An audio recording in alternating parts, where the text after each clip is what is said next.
ഇന്ന് സ്വാമി വിവേകാനന്ദനെക്കുറിച്ചാണ്. സന്യാസിയും ആത്മീയ നേതാവും പ്രബോധകനും ശ്രീരാമകൃഷ്ണ പരമഹംസൻ്റെ പ്രിയ ശിഷ്യനുമായിരുന്നു വിവേകാനന്ദ സ്വാമി. അദ്ദേഹം ഹിന്ദുമതത്തിന് മാനുഷികതയുടെയും ശാസ്ത്രീയതയുടെയും ആധുനികതയുടെയും പുതിയ മുഖം കൊടുത്തു. എന്നാൽ ഭൗതികവാദം, ഗവേഷണബുദ്ധി, യുക്തിചിന്ത ഇവയ്ക്കെതിരല്ല മതമെന്ന് ലോകത്തിന് കാണിച്ചു കൊടുത്തു. അതുകൊണ്ട് തന്നെ അദ്ദേഹത്തിൻ്റെ ജന്മദിനം ദേശീയ യുവജന ദിനമായി നാം ആചരിക്കുന്നു. തുടങ്ങാം നമുക്ക്. അദ്ദേഹം ജനിച്ചത് 1863 ജനുവരി 12-നാണ്. ജനുവരി 12 എല്ലാ വർഷവും ദേശീയ യുവജന ദിനമായി നാം ആഘോഷിക്കുന്നു. കൊൽക്കത്തയിലെ സിംല എന്ന പട്ടണമാണ് ജന്മസ്ഥലം. ബംഗാളിലെ ഒരു ഉയർന്ന കുടുംബത്തിൽ തന്നെയാണ് അദ്ദേഹം ജനിച്ചത്. അദ്ദേഹത്തിൻ്റെ മാതാപിതാക്കൾ: പിതാവ് വിശ്വനാഥ ദത്ത, ഹൈക്കോടതി അഭിഭാഷകനായിരുന്നു. മാതാവ് ഭുവനേശ്വരി ദേവി. മാതാവ് തികഞ്ഞ ഈശ്വര ഭക്തയായിരുന്നു. വീരേശ്വരൻ എന്നായിരുന്നു, അതായത് ബീരേശ്വരൻ എന്ന് പറയും വിളിപ്പേര്. അത് ചുരുങ്ങി ബിലെ എന്നായി.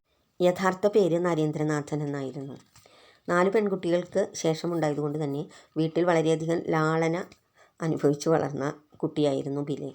6 വയസ്സായപ്പോൾ വിദ്യാലയത്തിൽ പോയി തുടങ്ങി. എന്നാൽ അസഭ്യ വാക്കുകൾ പറയാൻ തുടങ്ങിയപ്പോൾ വീട്ടുകാർ ഒരു അധ്യാപകനെ വീട്ടിൽ തന്നെ ഏർപ്പാട് ചെയ്തു.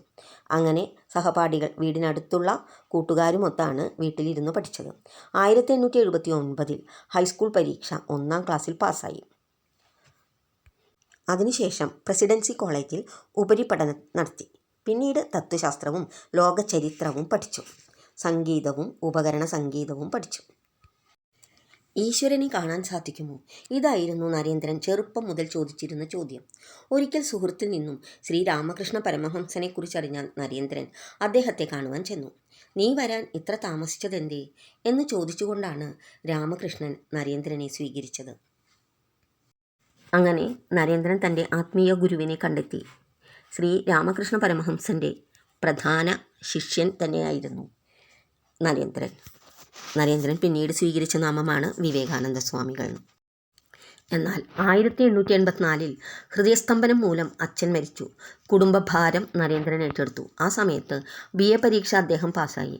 നിയമ പഠനത്തിന് ചേർന്നു. വീട്ടിൽ പട്ടിണിയായിട്ടും അതെല്ലാം മറച്ചുവെച്ച് ജീവിച്ചു. അദ്ദേഹം ക്ഷീണിച്ചു വരുന്നത് പട്ടിണി കൊണ്ടാണെന്ന് സുഹൃത്തുക്കൾ അറിഞ്ഞതുപോലുമില്ല. കുടുംബാംഗങ്ങളെല്ലാം പട്ടിണി കിടന്നു വലഞ്ഞപ്പോൾ ഈശ്വരനെ പഴിക്കാൻ തുടങ്ങി. ഈശ്വരവിശ്വാസം തന്നിൽ വളർത്തിയ അമ്മ തന്നെ ഈശ്വരനെ നിന്ദിക്കാൻ തുടങ്ങിയപ്പോൾ ചിന്തിച്ചു. ഉത്തരം തേടി ശ്രീരാമകൃഷ്ണൻ്റെ അടുത്തെത്തി. അദ്ദേഹത്തിൻ്റെ നിർദ്ദേശപ്രകാരമായിരുന്നു പിന്നീടുള്ള ചുവടുവെപ്പുകൾ.